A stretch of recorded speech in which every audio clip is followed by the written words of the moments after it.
of it. A lot of it. But you wanna get to talking about some of these movies? Absolutely. Cool.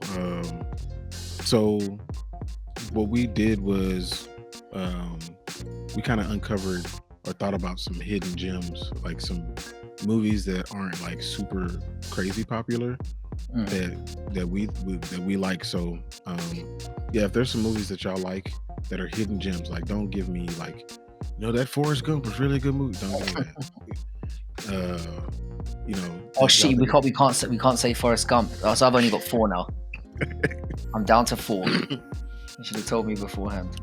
But yeah, y'all throw those in the chat or whatnot. But yeah, you can talk about yours first if you want. Should we do one at a time? So I'll do one, you do one. Maybe we could do it like that. Or do you want to just go through the whole? We can just go through the whole list since I'm gonna throw up the whole graphic. So, ladies and gents, it's officially that time of the year. Sun's out, guns out, and let's not forget about the buns out too. Thanks to the Performance Package 5.0 Ultra from Manscaped, you can make sure everything's smooth from your pubes to your bum. Yes, we're talking about keeping your boys downstairs cool while turning up the heat everywhere else. Now let me tell you about the Lawnmower 5.0 Ultra. This trimmer is a game changer with its dual LED spotlights and skin-safe technology to help reduce grooming accidents. Whether you're at the beach, by the lake, or stepping out of the shower, this waterproof wonder has got your back and your front.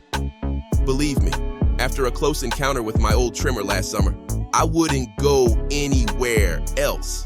Thanks to Manscaped, my confidence and my sack are both looking better than ever. And because we love giving back to our fans, here's an exclusive offer for you. Head over to manscaped.com and use promo code MTW to get 20% off plus free shipping. Yes, you heard right, 20% off and free shipping with code MTW. But wait, there's more. Like this video, share it on Instagram or Twitter, tag us, and leave a comment below, and you'll be entered in our drawing to win a free Lawnmower 5.0. Don't miss this chance to elevate your grooming game. So, what are you waiting for? Join the Smooth Sack Summer movement with Manscaped. Get on board or get left behind. All right, cool. Cool.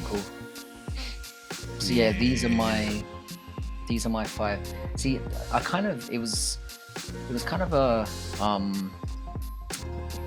this was a kind of tricky one for me because like I wasn't, even though we set our own rules, I was like, what?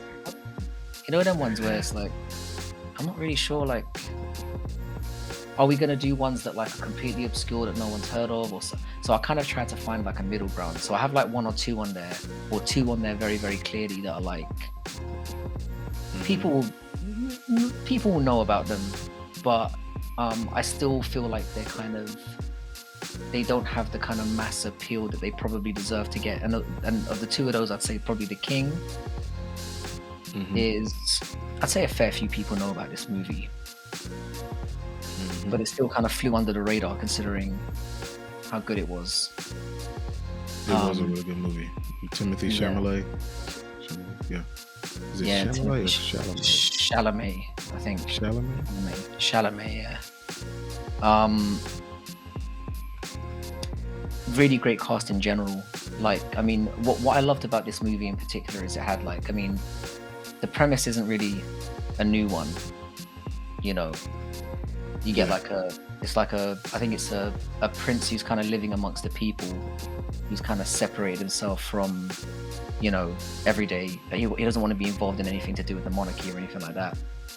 And then his father, who's like a crazy tyrannical bastard, basically, he was played by Madelson, who I think is outstanding, you know, the Australian actor. Yeah, so he dies and then he, you know, basically hands over the reins to him, and he's got to kind of navigate all the mistakes and stuff that he's made. But what I really loved about this movie was it kind of felt like it was the perfect blend between having kind of, you know, like a new generation of actors that hadn't quite come through yet. So you had like Chalamet, you had Pattinson, who'd obviously done Harry Potter but wasn't seen as a very recognizable or a respectable actor in his own right. And then you had older guys like Ben Mandelson and Edgerton, who's obviously been established for a little while. And I felt like it was a perfect blend of kind of old and new coming together. And yeah, I mean, it did catch a lot of slack for kind of, because obviously it was based on an old Shakespearean play, and it did kind of catch a lot of slack for not being very true to the source material and not using old language. But I think that would have hamstrung it even more. Like, nobody wants to hear fucking Shakespearean language going on. That would have bombed in a second. I mean, we remember what happened with previous attempts at that. Yeah, they've been rough to watch. It would have been rough, but I thought the performances really stood out from those young guys coming through. You could tell with those two that they were going to go on to do huge things, which of course they inevitably did. Like, I really liked one thing that kind of stood out to me as well was like the fight scenes in particular were really, they kind of like unromantically depicted like the grim, ugly slog of what medieval combat was like, which a lot of, you know, those kind of big or somewhat bigger budget movies don't manage to do. It's kind of a little bit farcical. It felt very gritty and realistic. And I just thought it was one of those ones that went under the radar and was definitely, if it's something that you're watching and you haven't seen, I'd definitely give it a go. So The King was the first one that kind of sprung to mind. Yeah, no, I thought that the fight scenes are what really stood out to me. Because like you said, it wasn't like, he wasn't like throwing up an arm bar or something, you know what I'm saying, nuts, you know, like drop kicking a guy in the face and all that kind of bad. And he wasn't killing, like, you know, mowing down 10 people. No, he's fighting one guy while the other 9 guys are standing around watching him. Yeah, there was none of that going on. Like, it felt legitimately, and it was legitimately brutal too. It was, it was that kind of stood out to me for that. Memento is what it is. I mean, a lot of people would have heard of Memento.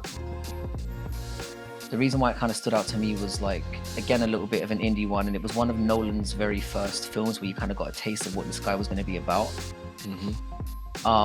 Really amazing cast, but the reason why, again, if this is a movie that you haven't seen, you kind of have to, is the way that the narrative is kind of told to me is something that's really never really been done to this extent before, and never been done since. You know, the sense of just having, obviously we've had narratives that were non-linear in the past, but the fact that the non-linear narrative is kind of woven into what's going on with the character in terms of so the basic premise is there's a guy whose wife has been raped and murdered, and he gets attacked during that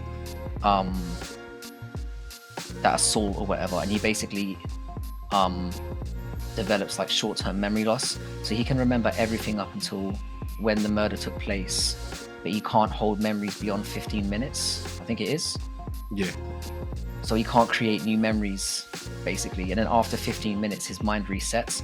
So the narrative kind of goes back and forth, and what I love about this movie is I'm all about kind of like, you know, replayability.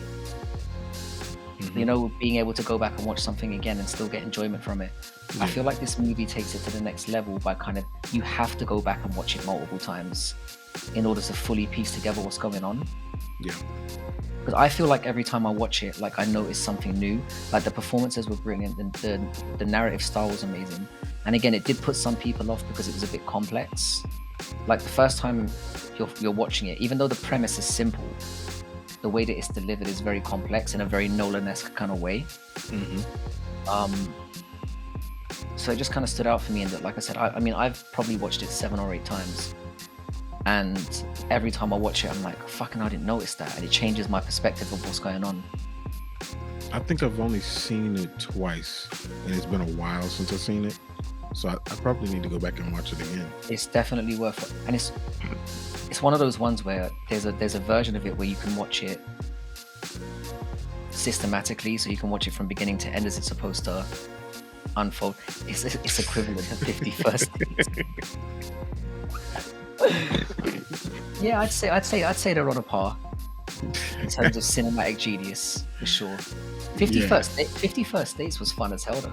Like, people But No, that was a cool little movie. That was cool. it was just fun, a little bit of harmless fun, as Arnie would say. So yeah, that was one that really stood out to me as well.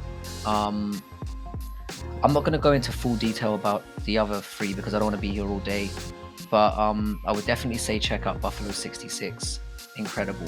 And we spoke about Ghost Dog Way of the Samurai before. Yeah. If I'd been here at 9 o'clock, I would have been happy to go into full detail about those movies.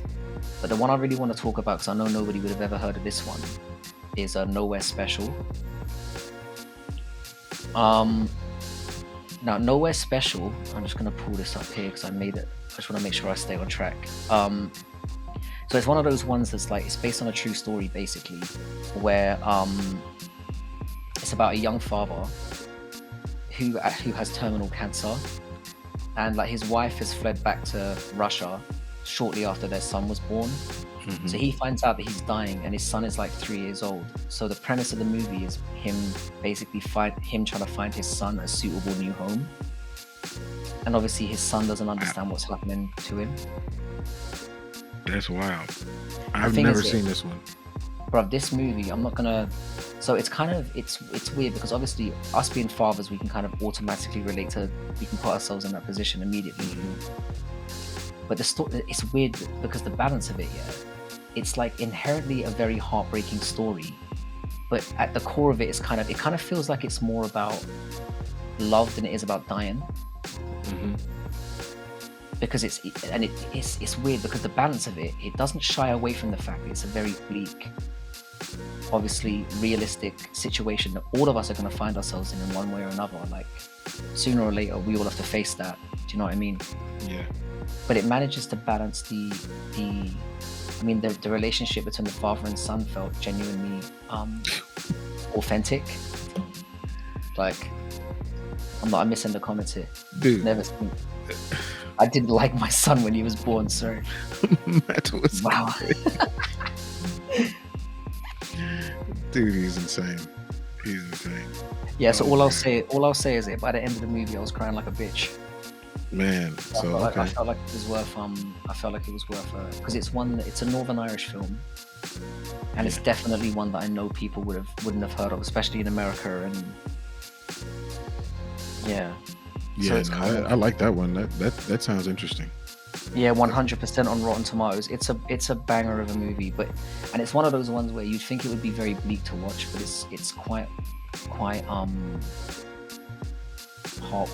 It's a bittersweet thing when you get to the end. It's like you feel as positive about it as you do. Like there's a sadness, but there's a sense of hope.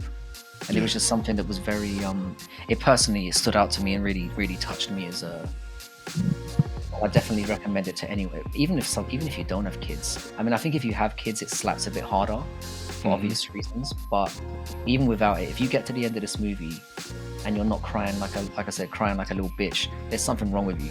Put it that way. Yeah, that's a good one. I wrote that down. I got to check that one out.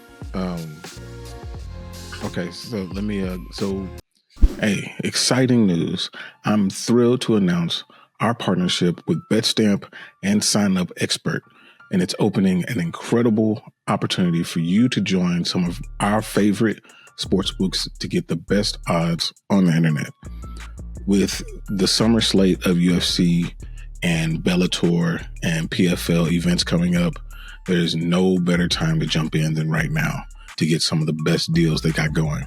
So head over to our dedicated page at signupexpert.com/makingthewalk to explore the selection of sports books tailored to your region, each with unique offerings and deals.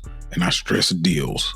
So if you're ready to take your sports betting to the next level and show some love for Making the Walk, I highly recommend jumping on this opportunity right now.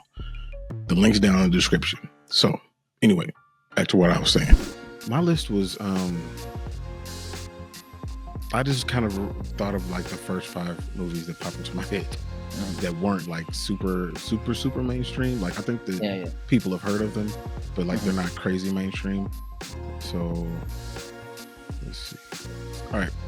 So the first one is His House. and I don't know if you've heard of this one, but it's about these refugees that leave Sudan and they come to England, and they're not necessarily well received, but it's not necessarily by the people around them, it's the house. And Matt Smith is actually in this movie. Oh, Yeah, and yeah, I'm not gonna give it away if y'all haven't seen it, but like, yeah, it's wild. It's wild. All of mine are actually horror films, which I didn't do on purpose, but they just happen to be. But yeah, that one is very interesting, and it is pretty good. It's pretty good. sounds good. The next one is Pearl. So Pearl is actually the sequel to X. So if you haven't watched X, which may be the more popular one, I'm not sure, but it's actually a trilogy. No, I'm not gonna spoil it. See, you didn't even like your son. Like, I'm not gonna spoil it. Anyway, That's gonna be the standout comment of this stream, you know. Like, I didn't like my son when he was born.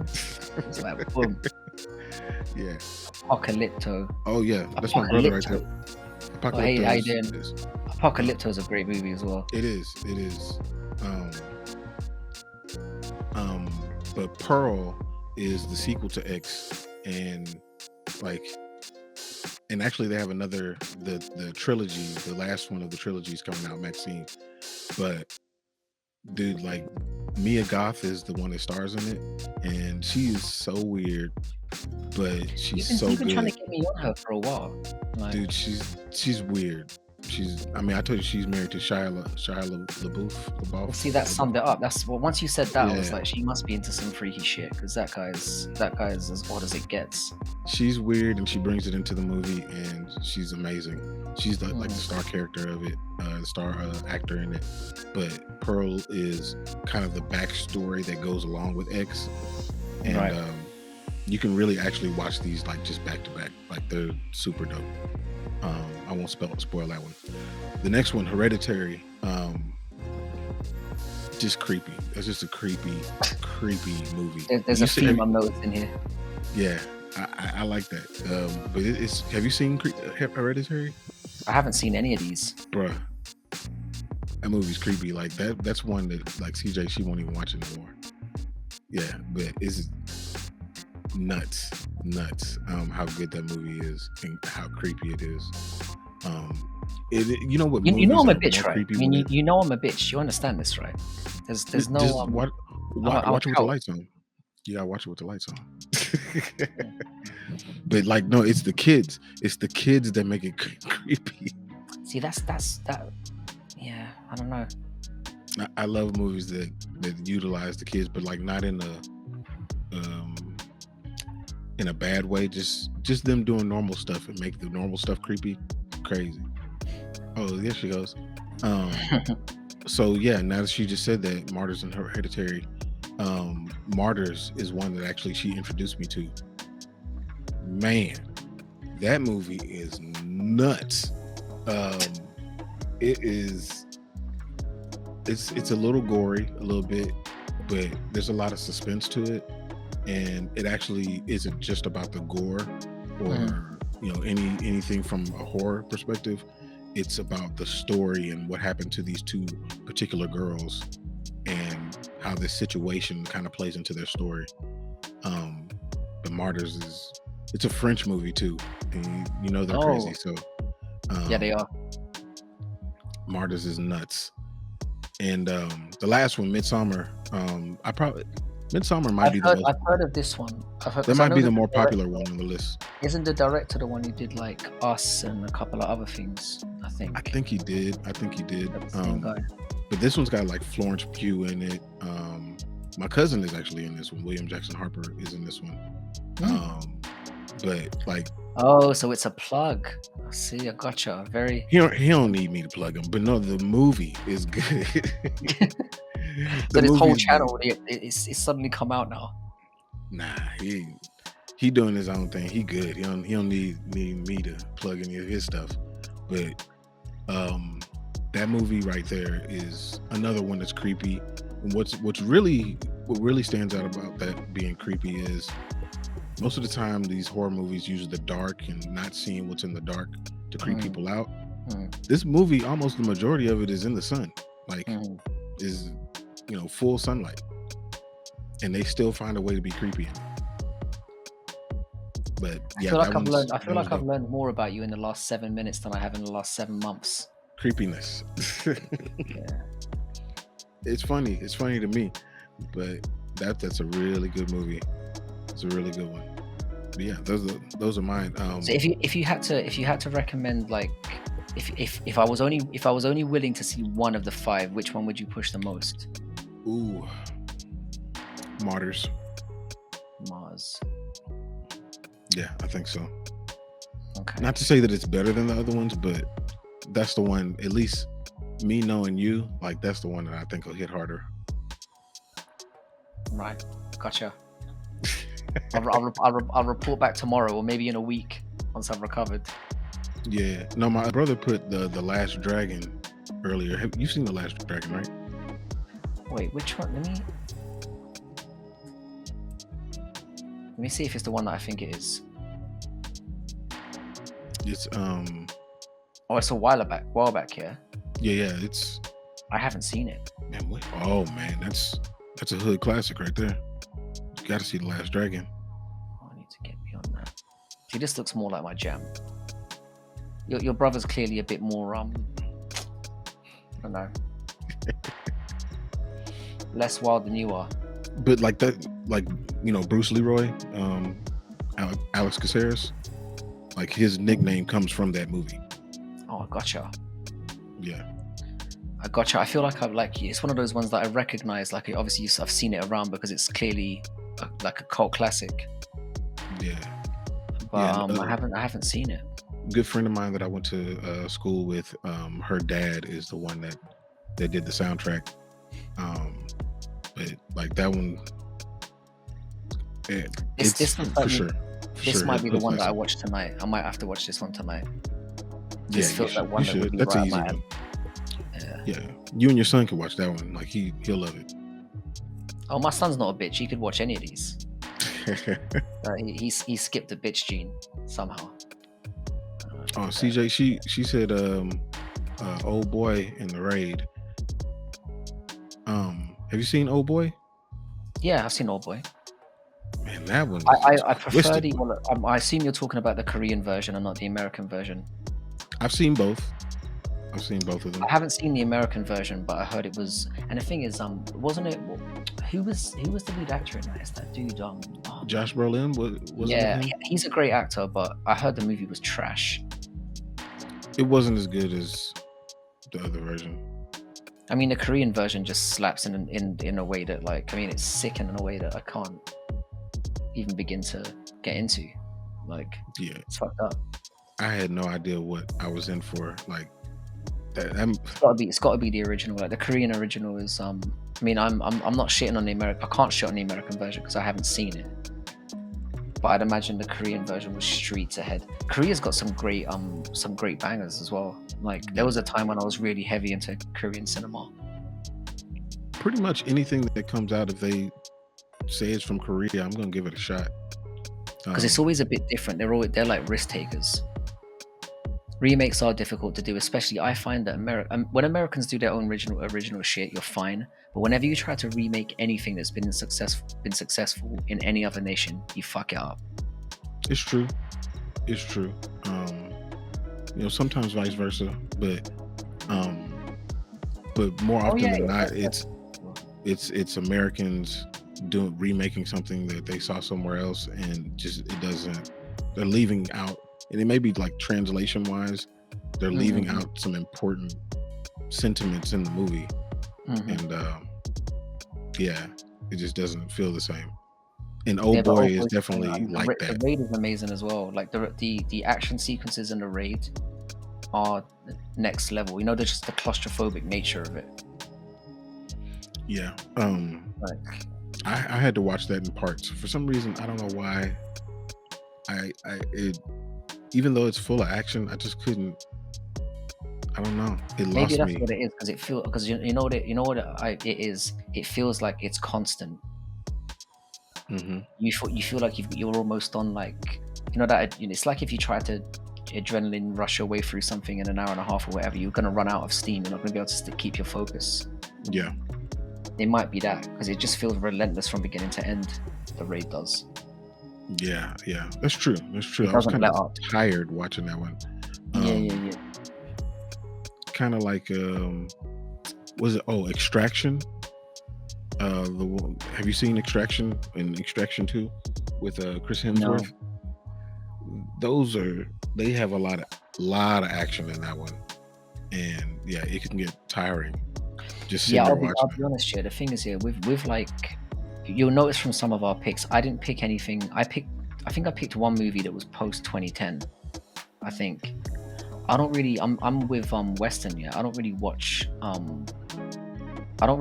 new movies unless they come to me through word of mouth that they absolutely slap.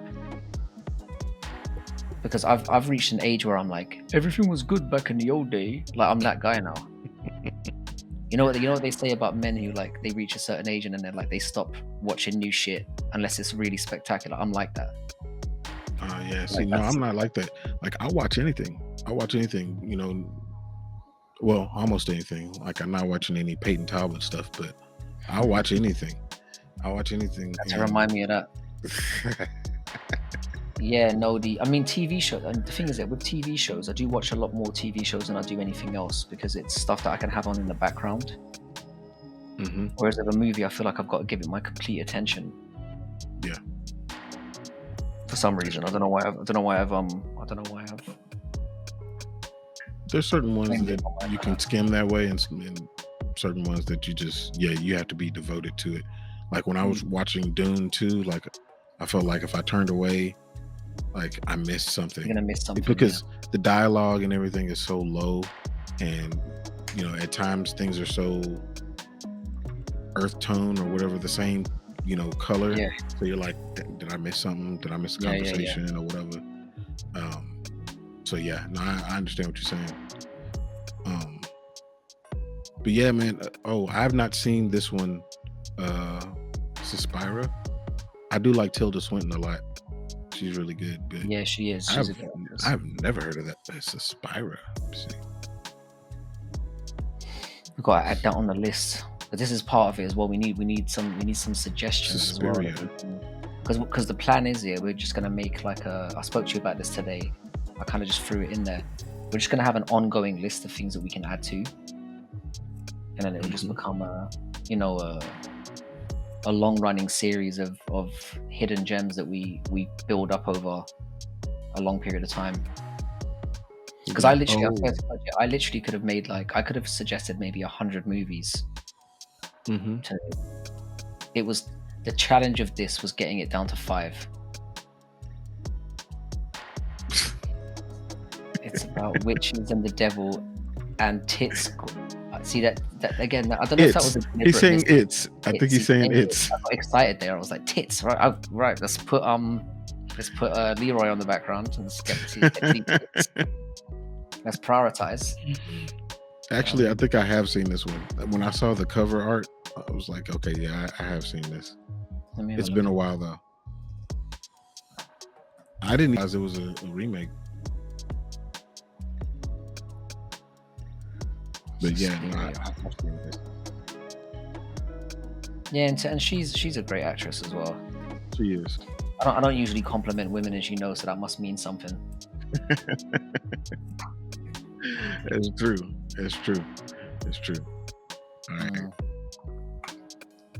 He said that it reminds him of the end of Hereditary and Midsommar. It's all about witches, and the end is gross. Oh, Dangerous Minds was the one that had the Coolio soundtrack to it, wasn't it? And it had Michelle Pfeiffer, I think. Yeah. Is that right? Yeah. Nah. I've seen it because I had to. No, you saw it because you had to. Yeah. Well, because culturally. Culturally, I had to. Is it like a thing where there's when you go to the meetings, they're like, bro, this is the one you got to watch this month. Do you know what I mean? Yeah, pretty much. It's basically like that. Because when did they come out? Like 90, I think it was 94 or something. 4, yeah. I'm thinking. Let me see. If I land on 95, I was close. Okay, yeah, it The was right reason why I around there. knew is because like Gangsta's Paradise came in and around that time. Yeah, yeah, it was on the soundtrack. I thought. It was, yeah, yeah, yeah. No, I didn't like it, but I don't remember it, but I think I may have enjoyed it at the time, but I can't remember much about it. I would have seen it maybe at best 20 years ago. yeah, the reason I didn't like it is because like there are like 4 movies just like it. Like, okay, I mean, okay, sure, Yeah, you don't want to have four copies and be the worst of the bunch. yeah. I mean, the song was cool. I mean, it was a big deal at the time, but Yeah. yeah. Um, but Suspiria definitely makes the list. You definitely need to check out The Last Dragon, just I will. for cultural relevance.